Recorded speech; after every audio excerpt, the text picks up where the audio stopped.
The more things change, the less they stay the same. He noticed the pylon on a Thursday, a huge steel lattice at the end of his girlfriend's dad's street, unmistakable, unavoidable, humming faintly in the summer heat. He'd been to the house dozens of times over the years, birthdays, barbecues, Christmas drop-ins, and yet he had no memory of it. He mentioned it to his girlfriend as they walked up the drive. "That's new, isn't it?" She looked at him like he'd asked whether the sky had always been blue. "It's always been there." He laughed it off. Forgetfulness. A brain blip. He'd been tired, distracted, whatever. A week later they went back. The pylon was gone. Not moved, not dismantled, gone, as if it had never existed. He stopped dead in the street. His girlfriend looked at him puzzled. "What's wrong?" "The pylon," he said. "The one that was right there." She frowned. "There's never been a pylon."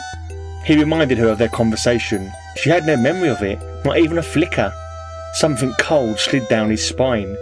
He tried to dismiss it again. Stress, misremembering, déjà vu. But the moment cracked something open. Once he let himself look, he saw more. Small things at first. A shop that had always been blue, suddenly red. A neighbour's dog that had always been a terrier, now a spaniel.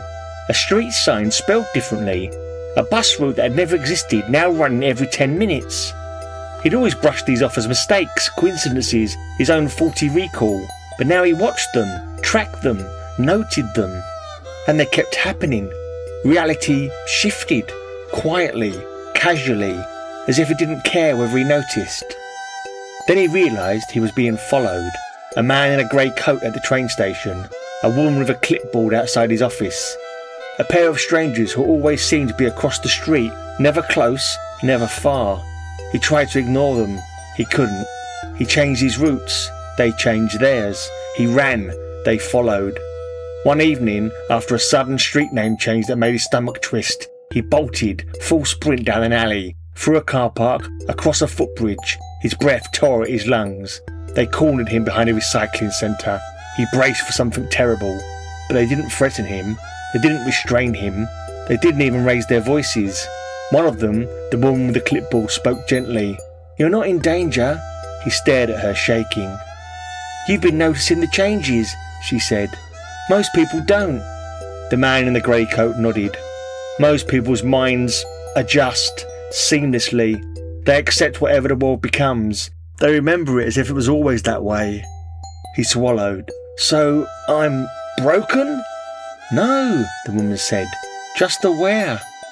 They explained, carefully, cautiously, that they were part of a small government unit monitoring what they called dimensional bleed.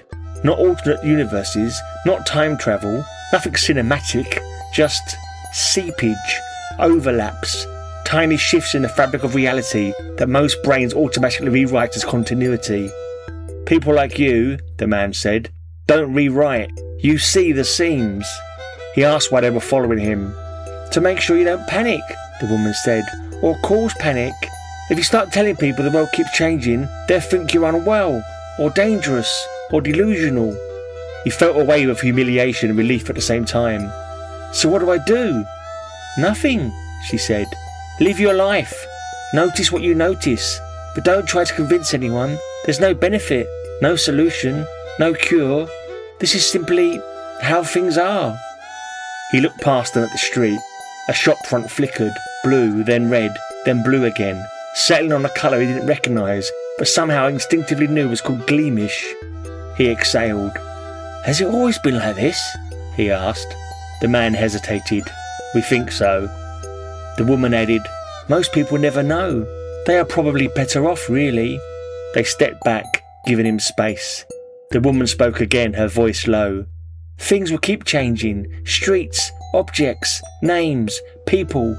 It's better if you let the new version settle. If you fight it, you can lose continuity entirely." He stared at her. "Lose it? How?" The man in a grey coat answered. "You'll remember something that no longer exists, a shop that never opened, a prime minister who was never elected, a friend who was never born. And the more you cling to the old version, the more the new one slips away too. Eventually you're left with nothing. No stable history, no anchor." The woman nodded. "We've seen people like you try to hold on. It doesn't end well. You can't stop the edits. You can only survive them." He felt the world tilt, not physically, but in the quiet way a thought can tilt everything. "So what do I do?" he whispered. The woman's expression softened, but her words didn't. "You learn to live with it," the man added. "And you learn to let go of whatever changes, even if it's someone you love." A car passed on the road behind them. Its colour flickered, silver, then green. He didn't react. The woman watched him carefully, as if assessing whether he'd break. "You'll notice more," she said. "Probably soon. But don't chase it. Don't catalogue it. Don't try to prove it. Just accept the version you're given." They turned to leave. He wanted to call after them, to ask what happened to the people who couldn't accept it, the ones who lost too much, the ones who remembered too clearly, but he wasn't sure that he really wanted the answer. He stood alone behind the recycling centre, watching the world shift in tiny indifferent ways. A sign changed font, a tree changed shape, a memory changed colour. He didn't panic, he didn't run. He simply breathed and let the new version settle. The more things changed, the less they stayed the same, and he was one of the few who would always notice.